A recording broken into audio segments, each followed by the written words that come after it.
The story with her begins in a silent but not calm atmosphere at all. And as you see, there is a group of men tied up on the ground and she tells them, "What do I tell you, men? Hasn't any of you thought before of going to a new world different from the backward world we're in? I mean, for example, a world with delicious food, some heavy music, and a happy family, everything you wish for in that world." Then one of the tied-up men told her, "Ma'am, just have mercy on us and we'll do what you want. Just free us first." And with utmost happiness, she jumps around and says, "This is where I'll take you to a new world you've never dreamed of before." What is this new world, and what is this dialogue all about? Let's see, my dear viewer. We see a group of doctors and some programmers monitoring some statistics on devices they're using on an unknown person's body. And it's clear that the results were not satisfactory and they're trying to save them. Then they inform their boss that everything is ready as ordered. And we know her name is Amanda. And Amanda tells them to start the procedure. At the same moment, we see the building where the group of tied-up men was exploding in a huge explosion. Then the Joker appears, the crazy man associated with Harley. And with utmost happiness, she asks him, "What do you think of the show that just happened?" And he told her, "This is just the beginning, my dear, not more. Consider it an introduction to a long show that's yet to happen." At that time, he was driving the car at full speed, and the police were chasing them. And Harley is helping him throw projectiles at the police chasing them. Then he pulls out very sharp knives and cuts the huge bags full of money to be distributed to people for free. And the Joker says, "Building a new world is my enjoyable goal." And the people in the streets were at the peak of their joy from the money being thrown at them without warning.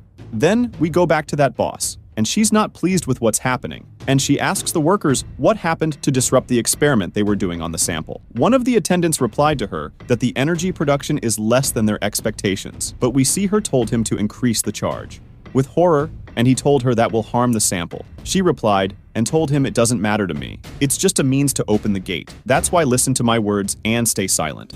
Based on her orders, they carried out what she wanted. At the same time, the police were still chasing the Joker and Harley, and they continued to bombard the police with bombs, enjoying it like the Joker, her beloved. Then he explains to her that everyone wants a new world, but no one takes that step. She got very excited about the idea with him, but suddenly the car stopped, and she told him that we will change the world. She gets out of the car to get a juice, and at that romantic moment, he looks at her and tells her, "Do you know you are the most beautiful girl still living in this world?" She tells him that if I'm beautiful, it's because I'm your girlfriend. She enters the store to get the juice, going in with a lot of enthusiasm, and she distributes some money to the people, asking them if they are happy with their time or not. But no one paid attention to her words or the money she threw. There was a strange moment of silence, and she tells them, "Did I accidentally enter a funeral or what?" Then she goes to get her drink, but she knows it's an ambush set up to catch them. She starts hitting everyone in the place, and she yells loudly to the Joker to keep him outside and not come in. At the same time, Amanda's experiment was about to explode from the pressure on her, and everyone was telling her that they had to stop the operation quickly. But she is determined that they continue the mission no matter what happens. As for Harley, she continued to hit everyone in the store because suddenly everyone surrounded her. And at that time, the Joker also found himself surrounded by tanks attacking him, so he started fleeing quickly with his car. And when Harley finished her fight and managed to escape from the store, she finds a knife being thrown at her from a distance. But with a quick reflex, she was able to dodge the knife quickly, and she finds a samurai girl standing on the roof of the building. Then this girl comes down to the ground and draws her sword, and it's clear that she's a calm person and doesn't joke around at all, unlike Harley, who as soon as she saw her, told her that she doesn't remember doing anything to offend the Ninja Turtles for her to come and kill her. A fierce battle began between them, but the samurai girl knocked Harley's weapon out of her hand and put her sword to Harley's neck. Our heroine didn't hesitate when she sensed she was in a predicament. She told her, "Your sword is cool and I like it." Then she didn't act reckless. However, the samurai girl activated her silent mode and was busy striking Harley. At that point, Harley had no choice but to try to avoid her attacks, especially since she didn't have a weapon, while the other had a sword. The end result was the samurai striking Harley with a sword blow to her abdomen, rendering her unconscious. At that exact moment, Amanda's experiment exploded. Do you think Amanda's experiment has anything to do with Harley? Or is it just a coincidence? Let's guess until we know the secret. The main thing is, we see Harley getting arrested, and the samurai informing a masked and armed person that unfortunately the Joker escaped their grasp. When Harley regained consciousness and heard this, she told them not to dream, as a bunch of fools like them could never catch her beloved. Then she made a vow to herself that she must find a way to return to the Joker so she can be with him again. As for Amanda, amidst the destructive atmosphere in the lab, she's standing happy and saying, "Now we can start, because we've finally opened the gate to a new world." After half a year passes, we see Amanda in a sanitarium, hidden from view, and the director telling her he has gathered the most evil group in the whole town. She yells at him, asking who gave him permission to do that. He begins convincing her that those he brought are one of a kind, and that's why she must see them herself, and he'll take full responsibility if any of them cause problems. His way of talking didn't please her, and she told him she senses his words don't respect her. He said he must have misunderstood her, but with her terrifying features, she told him he created a serious problem and she must stop him, because the patients entering the sanitarium are not the same as the ones leaving, and this has been happening since she took over managing the sanitarium. So shut up completely, listen to my orders, and execute them to the letter, or the happy life you're living will be spent behind bars. At that moment, Harley was sitting eating pizza and watching cartoons when suddenly a group of armed men pointed their weapons at her. With her usual cool, she said, "What's up, guys? Are you having a surprise party? You should have told me earlier." Angrily, Amanda told her to get out of there because she wants her for a mission, and she asked her who are you and why she was ordering her. She ordered the armed men to restrain Harley and bring her to her by force. Before she left the place, the director told her before she left, "Tell me, didn't I treat you well during the entire time you were here?" But she did not answer him, and this really upset him. So he grabbed her face with his hand and angrily told her, "Since I treated you well, you should reply to me because the least I deserve is a word of thanks." And she told him, "Oh man, what kind of treatment is this? You kidnapped me, and don't touch me again. No one has the right to touch my face." And at that moment, Amanda intervened and electrocuted Harley from behind and made her lose consciousness. And she told her men, "Take this girl out." And then she told the director, "Take me to the other cell quickly." And he told her, no one in their right mind would allow those maniacs to get out of this asylum.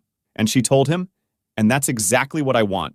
Because in order to change the world, I have to surrender to madness." As soon as Harley regained consciousness, she looked and found a black young man looking at her. So she got scared and said to him, "As soon as I open my eyes, I find an ugly face in front of me?"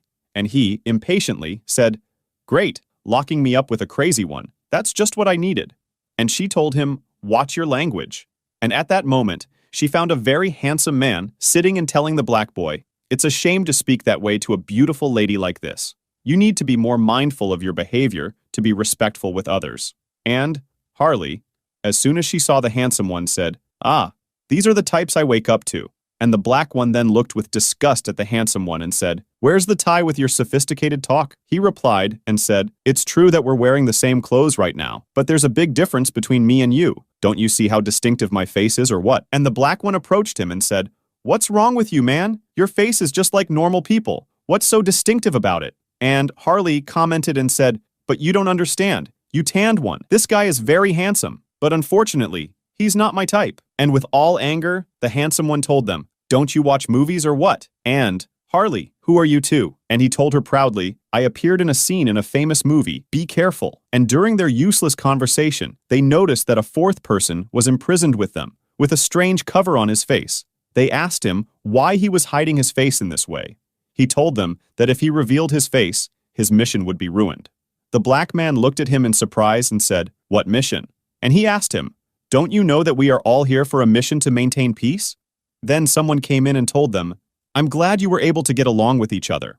The handsome one said to him, "When will we arrive? I need to do my exercises." He replied, "You've arrived already," and then opened a live broadcast for them, with the president telling them, "The 5 of you will go on a mission with my agent, Adam. If you succeed, the reward will be a reduction in your sentence. Your mission is simply to create and protect a series of bridges that will serve as a framework for research and resource management in a certain area." The black youth said, "Is that your idea of simplicity? What would you have done to us if it wasn't a simple mission? And then, you're ordering us around as if we're your servants." And then she said, "Look, you bunch of bastards, there are bombs planted inside you. If you don't listen to me, I'll detonate them, and that will be the end of you. Within 72 hours, if I don't get a response to anything I say, consider yourselves dead. That's why you have no choice but to listen to me." The black one said, "So we're supposed to be afraid now because our lives are in your hands?" She said, "I heard you have a daughter." When he heard that, he got angry and agitated because his daughter was his weakness. He threatened that if she touched his daughter, he would erase her from the face of the earth. She said coolly, "Does anyone else want to object? Or is that enough?" She then ended the broadcast, Adam then told them that all their equipment was in the wooden boxes behind them and ordered them to change their clothes to prepare for the mission, reminding them of the bombs in their necks in case anyone thought of any reckless moves. At this point, the handsome one noticed that there were only 4 of them, and the president had said there would be 5 people on the mission. So he asked Adam where the 5th person was. Before he could answer, they noticed that the plane they were in had collided with something, and the emergency alarm had gone off. Adam rushed to see what had happened, but the plane crashed with them on the ground. Harley was the first to get out of the plane, wondering where they were. But as soon as her leg came out of the plane, she fell from a great height, but the black youth caught her hand. At this time, she saw someone falling from the plane, because he mistakenly went out the wrong door. The handsome young man had superhuman abilities from the mud, so he formed a very strong fist and broke through another safe door with it, and he told them that they could get out that way.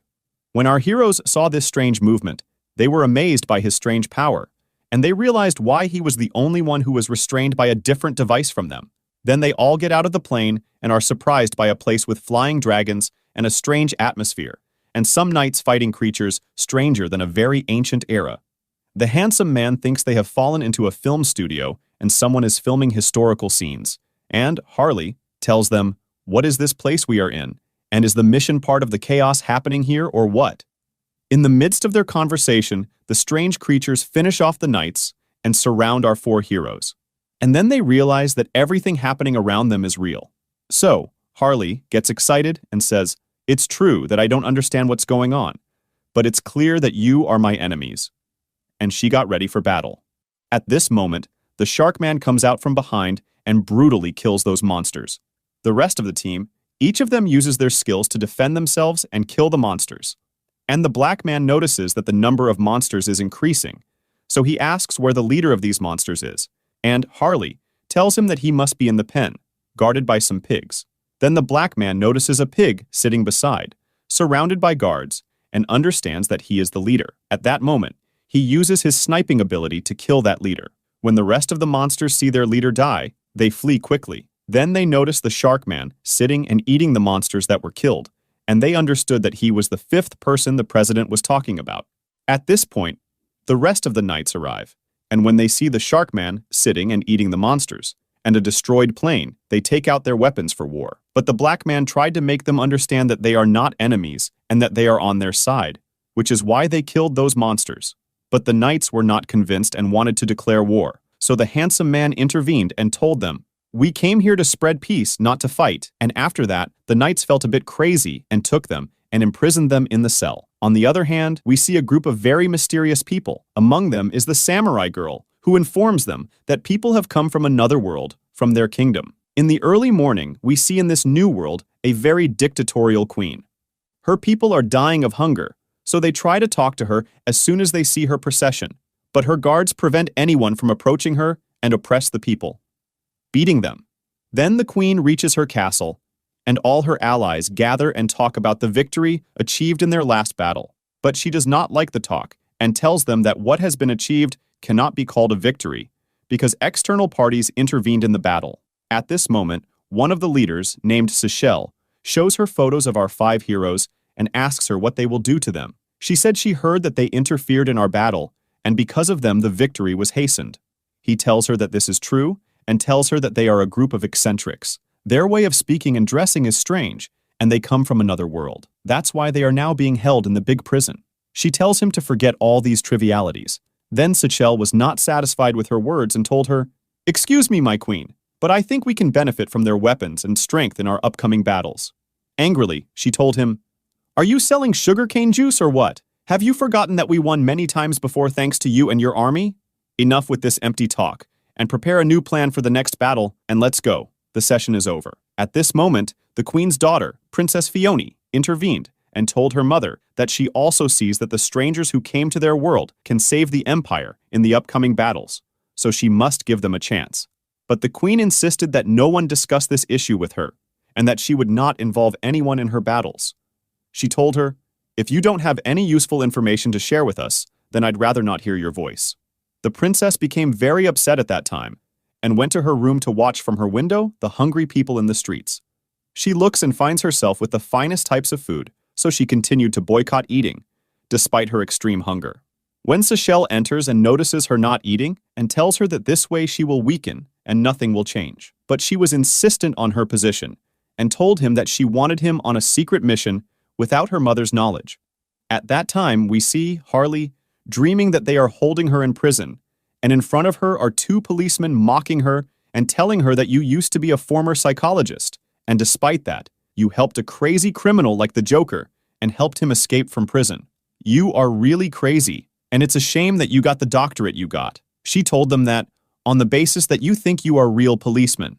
There is a policeman higher, like a bamboo stick. You with this body of yours shouldn't even open your mouth. This really angered the policeman, and they electrocuted her, but the Joker came and saved her. Then she wakes up from her sleep and discovers that it was a dream, and that she is now in a locked cell with the four villains like her. So they talk about how surprised they are that they helped the knights win over the monsters, and yet they ended up in the cell instead of being honored. Then our heroes inside the cell start fighting with each other, and the handsome and the black one fight as usual, until this masked man calms them down and tells them that the bombs on their necks will explode after 72 hours. And since time is passing, she only has 60 hours left to make it back to the plane they came in, so the signal can be picked up and their loved ones won't explode. After that, the handsome one gets bored from all the imprisonment, so he decides to use his clay skills to get out of this cell, and he stands in front of her, annoying our heroes and telling them that I'm the only one who's going to get out of here and leave you behind. Then he told Harley that, by the way, you can try to trick me a little, and I'll take you out with me. And like any movie story, we'll fall in love and live happily ever after. She said, and what's all this about? She went and shouted loudly to the guards that someone is escaping.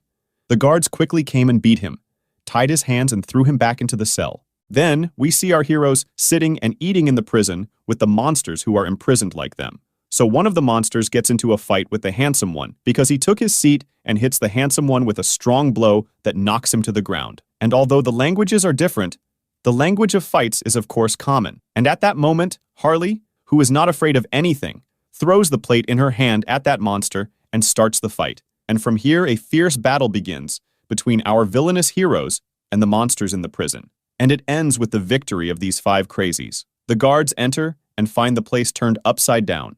So they attack our heroes with magical weapons that throw them to the ground. They throw them in the disciplinary cell. When they enter that cell, they find a person sitting there. As soon as he sees them, he asks them, "Who are you? You speak my language and understand me. Are you from the other world or what?" Harley replied to him and asked, "You, who are you?" He told her, "My name is Rick Flag, and I'm an agent for Argus." She told him that the fact that he's an agent for him means that he must be the owner of the Amanda loser, who has a strange name. He asked her, "And you, Harley, are the partner of the Joker in his crazy crimes?" And then the people present were surprised that the one with them is Harley, who all the newspapers talk about. Then Rick looked at the rest of our heroes and told them, "You too, I know you. You, the black one, are the deadly shooter. And you, the handsome one, are the face of the mud. And you, Abu Keys, are the peacemaker. And this shark, I know you're famous as the king shark." Then the deadly shooter, as they call him, said to him, "What brought you here? Because it's clear that you were already here before us." And he asked them, "Since when have you been here?" He replied to him, "Since yesterday. We found people speaking a language we don't understand, and they took us here." And Rick then said that this means that Amanda decided to send support, which is why she sent them here. When he looked at their faces, he noticed that they didn't understand anything, so he told them, "It seems no one told you the details.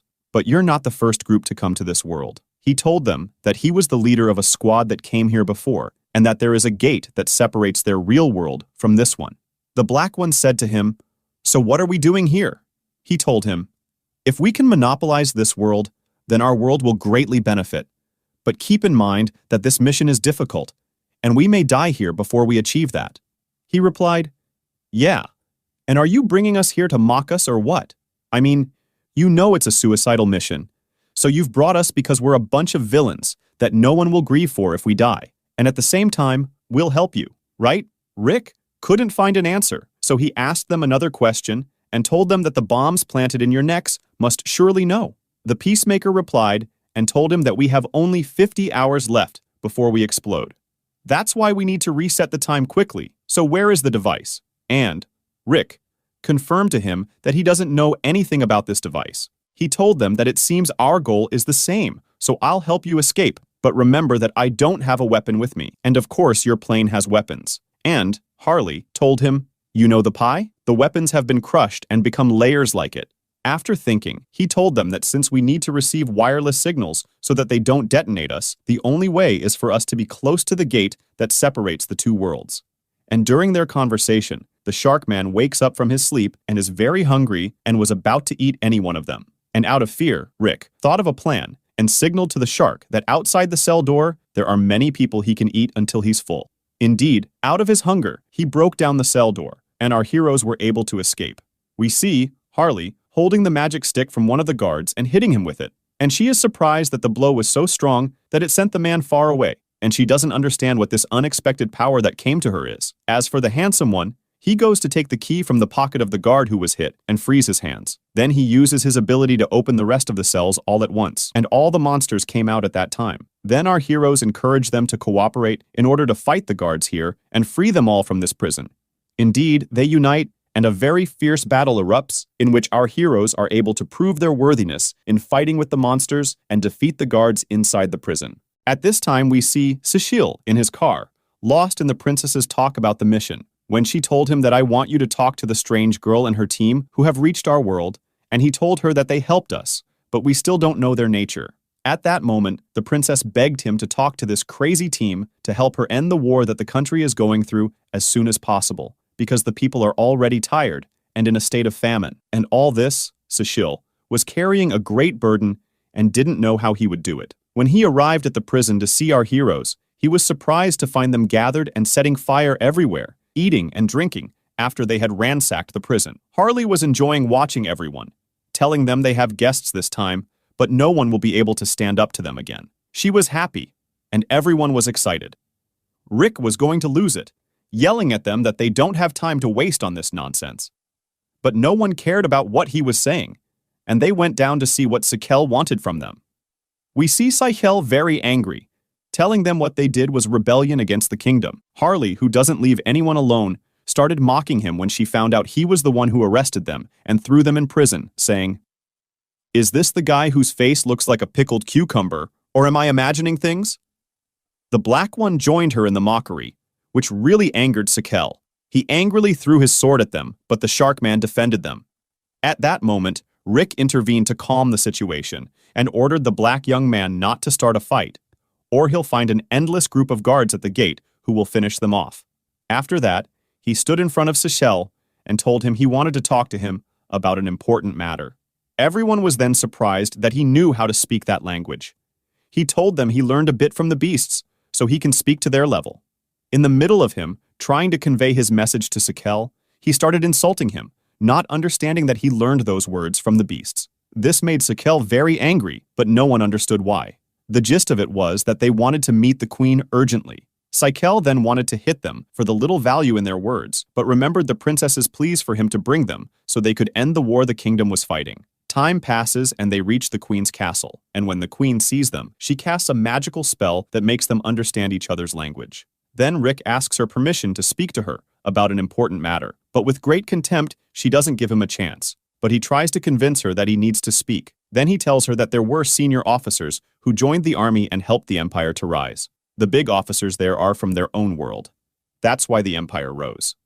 This really angered the queen, and she told him, "Are you trying to tell me that the empire rose and our soldiers are useless?" At that time, she ordered her men to arrest our heroes, but the peacemaker intervened and said to her, "We apologize for this mistake, and to make up for it, choose any battlefield you want and we will go down and fight and bring you victory in the blink of an eye to prove the validity of our words."